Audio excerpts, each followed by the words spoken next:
My article really has two primary goals. First is to challenge two doctrines that have been central to 14th Amendment law for about a century and a half.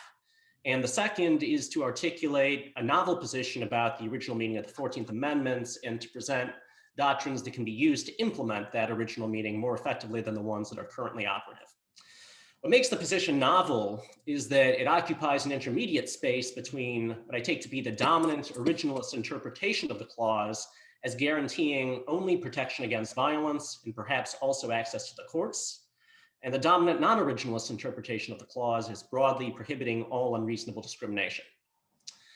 I'll start with the doctrine that I intend to challenge.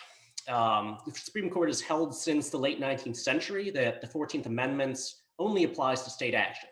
So it doesn't apply when government officials fail to act to protect people against civil rights violations by non-state actors. This is the state action doctrine. And the court has said since the late 20th century that the 14th Amendment doesn't guarantee any positive rights to governmental aid or resources. That's the positive rights exclusion. One way to get a sense of the importance of these doctrines is to focus on one of the court's most infamous decisions, and that's Duchene v. Winnebago County Department of Social Services. The facts of the case are well known and they're horrific, but they're worth summarizing. Winnebago County Department of Social Services was first told that Randy Duchene was abusing his son Joshua when Joshua was 2 years old. Social Services made monthly visits to the Duchene household after emergency room staff told a caseworker that Joshua had been treated for suspicious injuries. The caseworker observed additional injuries over a 6-month period and recorded her continuing suspicions that someone in the home was abusing Joshua. Still, even after Joshua was again treated for injuries, and emergency room staff again notified the department that they believed that Randy was physically abusing his son, the department didn't try to remove Joshua from his father's custody. Randy Duchene beat his son into a life-threatening coma 3 months later, and Joshua was left profoundly mentally disabled. The Supreme Court held that the 14th Amendment didn't have anything to say about this, because the 14th Amendment generally doesn't apply to state inaction or guarantee a positive right to protection from the government. This holding is still the law, and the court has reiterated its commitment to it in the face of fierce criticism, both then and now. So I argue that the Equal Protection Clause does have something to say about inaction and positive rights to protection, as well as many other things.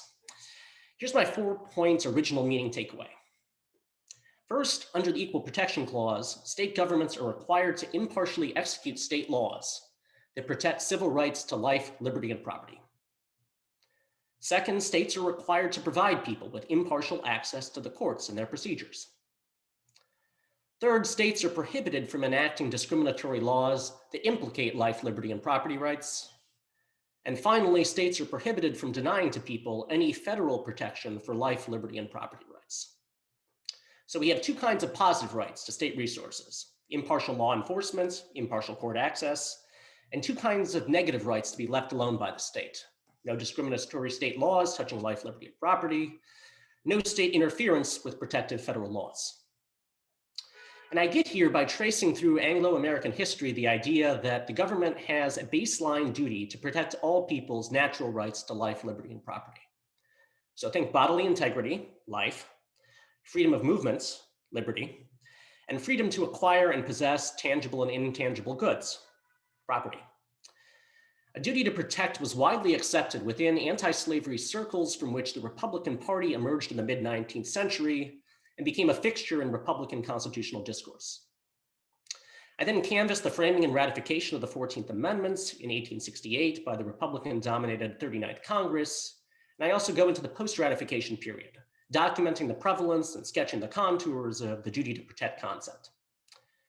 And last, I traced the emergence of a distinctive general anti-discrimination theory of the Equal Protection Clause that first became really popular among Republicans after the slaughterhouse cases. And this general anti-discrimination theory condemns all arbitrary governmental distinctions, regardless of whether those distinctions relate to life, liberty, and property. Should sound familiar, that's orthodox equal protection law today. Now, normally I find this general anti-discrimination theory extremely compelling, but I ultimately concluded it probably doesn't capture the prevailing public meaning of equal protection when the 14th Amendment was ratified. Since I've invoked public meaning and in light of Richard's paper, what do I mean by public meaning? I mean the concepts that most competent users of the English language associated with the words and phrases that compose the Equal Protection Clause in the context in which they appear together. I'm not looking for what hypothetical people might have thought under idealized communicative conditions, but what actual people probably did think, given their dispositions to use language in a particular way at a particular time. The second part of the article goes beyond original meaning to the original purpose of the Equal Protection Clause. And here and elsewhere, I've argued that constitutional decision makers need heuristics, simple rules that they can use to implement constitutional language that has fuzzy edges, like the Equal Protection Clause. And those heuristics should be designed to implement the primary design function of the clause. I had a whole section about artifact theory and unpacking what a design function is that had to be left on the cutting room floor and replaced it with a couple of footnotes. I'm glad to talk about the details in the question session. To keep it simple, group agency is possible. Groups can share an intention to create a thing that will bring about certain changes in the world, and some intentions can explain more than others. And that happened here. We know that the clause was designed to capture a number of normative goods. Republicans wanted to protect formerly enslaved people from violence. They wanted to guarantee to all people a concrete set of life, liberty, and property rights. They wanted to prevent the subjugation of some people's bodies and possessions to the will and preferences of others, over which they had no control. And they wanted to end all arbitrary discrimination, full stop. What goal credibly explains the most about the clause? Well, I argue that the text itself tells us that the first of these goals, protecting formerly enslaved people only, is under-inclusive. The clause refers generally to people, and there's no contextual evidence bearing upon a public meaning that would suggest that most of the ratifying public would have read people to mean just formerly enslaved people. The second goal, the concrete rights goal, fits a little bit better with the text, but doesn't fit the history, because the phrase equal protection of the laws wasn't a legal term of art with a determinate meaning that captured a fixed set of rights at the time that it was ratified into law. And the last goal, ending all arbitrary discrimination, I don't think works because of consistent, widely publicized Republican assurances from moderates, conservatives, and radicals that the 14th Amendment wouldn't prohibit race-based voting restrictions. Now, those restrictions were arbitrary, and many Republicans thought so and said so. So if we construct the Equal Protection Clause to eliminate all arbitrary discrimination, regardless of whether it's connected to what were considered basic, natural life, liberty, and property rights, we'll end up way overshooting original meaning. So that leaves subjugation. And I mean by subjugation, the control of one's body and possessions by an external will over which one lacks control. There's a family resemblance here to what the philosopher Philip Pettit calls domination. The primary evil against which the Equal Protection Clause was directed was subjugation. Anti-subjugation was a major theme in abolitionist discourse around equal protection, and in Republican discourse that was shaped by abolitionist discourse. And using anti-subjugation as the original spirit of the Equal Protection Clause doesn't require us to go way beyond original meaning. So, I argue, when the meaning of the Equal Protection Clause doesn't clearly resolve a question, we should construct it so as to promote anti-subjugation. Now, none of this is currently the law. The court seems committed to the state action doctrine and the positive rights exclusion, and anti-subjugation is not among its guiding principles. The Duchene court was clearly concerned that monitoring state inaction, requiring municipalities to provide a certain level of governmental protection, would pose immense institutional difficulties for the judiciary.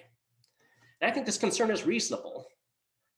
And I don't think anti-institutional competence should carry the day, but I suggest that if the court doesn't want to get involved, it ought to at least mark the constitutional territory and let other institutions intervene. So Congress can step in where states systematically fail to provide protection or themselves attack people's life, liberty, and property rights. And the text and design of the 14th Amendment itself suggests that the court should defer to Congress when it does so. That's because Section 5 of the 14th Amendment specifically empowers Congress to enforce the 14th Amendment through appropriate legislation. It's designed to make Congress the primary enforcer of civil rights for good historical and institutional reasons. Historically, Republicans didn't trust the Supreme Court as far as they could throw Chief Justice Taney after Dred Scott. And institutionally, Congress has fact-finding capabilities that courts lack, and Congress is better equipped to make generally applicable prospective rules.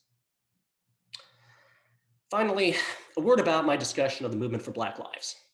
This is certainly the part of the article that's generated the most discussion thus far. I'm looking forward to your thoughts about it. Why is it in there? It's in there because I felt obliged to draw a connection that I perceived between the subjugation that the clause was directed against and a social movement that was and is engaging in what can be understood as a form of good faith constitutional construction. I didn't write this article to save the world, but I saw a continuity between freedom struggles past and present, and I went there in the interest of contributing to the body of knowledge of our constitutional past and present. Now, it's true that on my account of the Equal Protection Clause, the clause does not forbid all arbitrary discrimination. I agree with the protection theorists like John Harrison and Christopher Green on that. It doesn't cover voting rights or other post-political civil equality rights like freedom from employment discrimination. I hasten to add, however, that the original meaning of the Privileges or Immunities Clause does require forms of civic equality. And I do not advocate displacing anti-discrimination law just because it's presently hooked on the wrong constitutional clause. In that way, I'm a second-best originalist. I believe that it's better that a guarantee that the original Constitution does make be hooked on the wrong clause than it be hooked on nothing at all. My primary concern is to restore rights to protection that are baked into original meaning, but aren't presently enforced, rights that represent a constitutional promise unfulfilled. And the court could do a great deal to contribute to that, making that promise actual without doing much. Thanks for inviting me, and I look forward to your questions.